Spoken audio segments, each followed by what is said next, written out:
ಇನ್ನು ಕರ್ನಾಟಕದ ಹಲವು ಜಿಲ್ಲೆಗಳಲ್ಲಿ ಧಾರಾಕಾರ ಮಳೆಯಾಗ್ತಾ ಇದೆ. ಉತ್ತರ ಕನ್ನಡ, ದಕ್ಷಿಣ ಕನ್ನಡ, ಶಿವಮೊಗ್ಗ, ಹಾಸನ, ಕೊಡಗು, ಚಿಕ್ಕಮಗಳೂರು ಸೇರಿ ಮಲೆನಾಡು ಜಿಲ್ಲೆಗಳು, ಕರಾವಳಿಯ ಜಿಲ್ಲೆಗಳು ಎಲ್ಲ ಕಡೆ ಧಾರಾಕಾರ ಮಳೆಯಾಗ್ತಾ ಇದೆ. ಮಳೆ ರಣಾರ್ಭಟ ಇಂದು ಹಲವು ಶಾಲಾ ಕಾಲೇಜುಗಳಿಗೆ ರಜೆ ಘೋಷಣೆ ಮಾಡಲಾಗಿದೆ.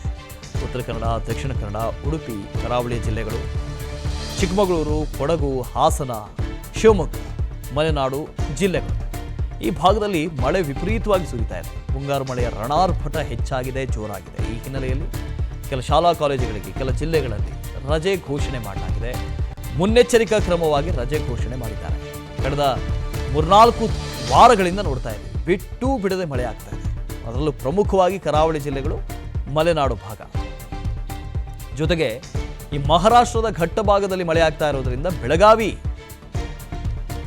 ಸಪ್ತ ನದಿಗಳ ನಾಡು, ಬೆಳಗಾವಿ, ಖಾನಾಪುರ ಈ ಭಾಗದಲ್ಲೂ ಕೂಡ ನೆರೆ ಹಾವಳಿ ಹೆಚ್ಚಾಗಿದೆ. ಎಲ್ಲ ನದಿಗಳು ಮೈದುಂಬಿ ಹರಿತಾ ಇದ್ದಾವೆ.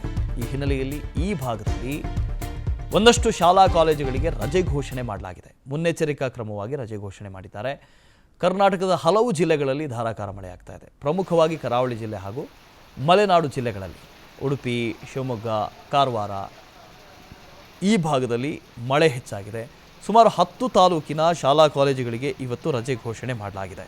ಅದರಲ್ಲಿ ಉತ್ತರ ಕನ್ನಡ ಜಿಲ್ಲೆಯ ಭಟ್ಕಳ, ಹೊನ್ನಾವರ, ಕುಮಟಾ, ಅಂಕೋಲ, ಕಾರವಾರ, ಶಿರಸಿ, ಸಿದ್ದಾಪುರ, ದಾಂಡೇಲಿ, ಯಲ್ಲಾಪುರ, ಜೋಯಿಡಾ 10 ತಾಲೂಕುಗಳು. ಉತ್ತರ ಕನ್ನಡ ಜಿಲ್ಲೆಯ 10 ತಾಲೂಕುಗಳಿಗೆ ಅಲ್ಲಿರುವಂಥ ಶಾಲಾ ಕಾಲೇಜುಗಳಿಗೆ ರಜೆ ಇರುತ್ತೆ.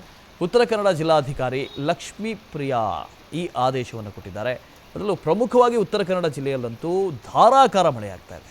ಉತ್ತರ ಕನ್ನಡ ಜಿಲ್ಲೆಯ ಮಲೆನಾಡು ಭಾಗ ಹಾಗೂ ಕರಾವಳಿ ಭಾಗ ಎರಡೂ ಭಾಗಗಳಲ್ಲಿ ಮಳೆ ಆಗ್ತಾ ಇದೆ. ಕಾರವಾರದ ದೃಶ್ಯಗಳನ್ನು ನೋಡ್ತಾ ಇದ್ದೀರಿ.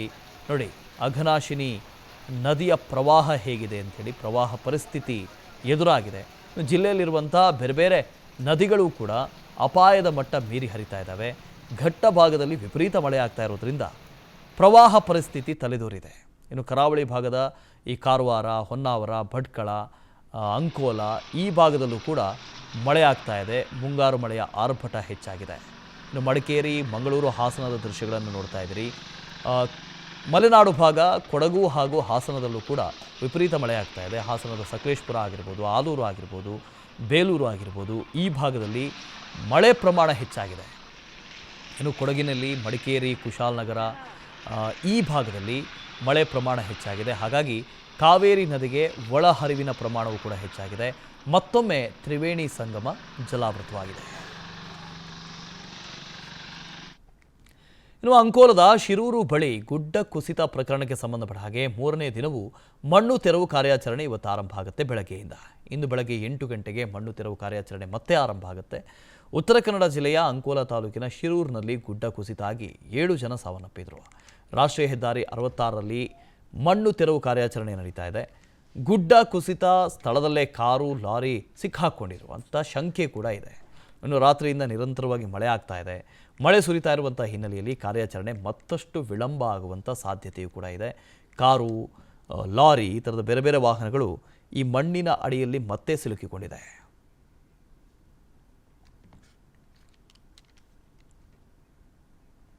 ಇನ್ನು ಮಲೆನಾಡು ಜಿಲ್ಲೆ, ಕೊಡಗು ಜಿಲ್ಲೆಯಲ್ಲೂ ಕೂಡ ರಣ ಮಳೆಯ ಆರ್ಭಟ ಕಂಟಿನ್ಯೂ ಆಗಿದೆ. ಕೊಡಗು ಜಿಲ್ಲೆಯಲ್ಲಿ ರಣಮಳೆ ಆರ್ಭಟ ಮತ್ತೆ ಮುಂದುವರೆದಿದೆ.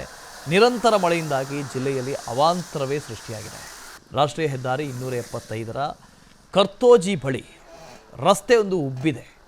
ಮಡಿಕೇರಿ ಭಾಗದಲ್ಲಿ ವಿಪರೀತವಾಗಿ ಮಳೆ ಆಗ್ತಾ ಇರುವಂಥ ಹಿನ್ನೆಲೆಯಲ್ಲಿ ಈ ಥರದ ಘಟನೆಗಳು ಅಲ್ಲಲ್ಲಿ ನೋಡೋದಕ್ಕೆ ಸಿಗ್ತಾ ಇದೆ. ಇನ್ನು ಮತ್ತಷ್ಟು ರಸ್ತೆ ಕುಸಿಯುವ ಆತಂಕವೂ ಕೂಡ ಹೆಚ್ಚಾಗಿದೆ.